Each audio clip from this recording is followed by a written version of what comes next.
સૌથી મોટું દુઃખ એ છે કે ગામડાઓ તૂટી રહ્યા છે. એ સૌથી મોટું દુઃખ.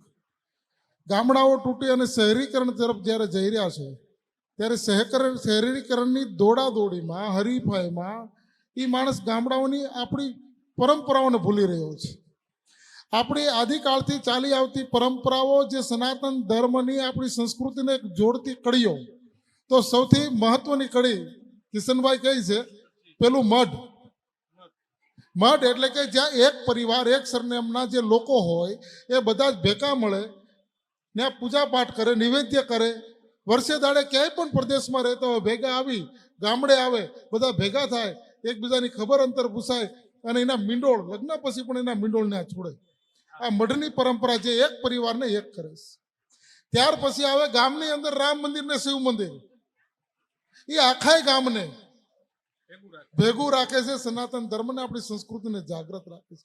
ત્યાર પછી આવે છે મઢી, જે બે ગામની વચ્ચે હોય છે. ત્યાં એક સાધુ મહાત્મા રહેતો હોય, જૂના અખાડાનો, અગ્નિ અખાડાનો, આવાન અખાડાનો. બે ગામના જે વટે માર્ગો નીકળતા એને બેયને હારે બિહાડે, બેયને એક મતની વાત કરે, બેયને સનાતન સમજાવે, બેયને પાણી પાય, બેયને રોટલો ખવડાવે. એટલે બે ગામનું આ સંસ્કૃતિનું બેનો મત જોડીને એકતાનું કામ કરે.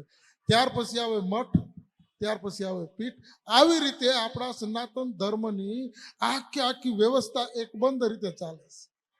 હવે ગામડાઓ તૂટ્યા એટલે આપણી પરંપરાઓ, જે ધાર્મિક પરંપરાઓ હતી ને તૂટી છે.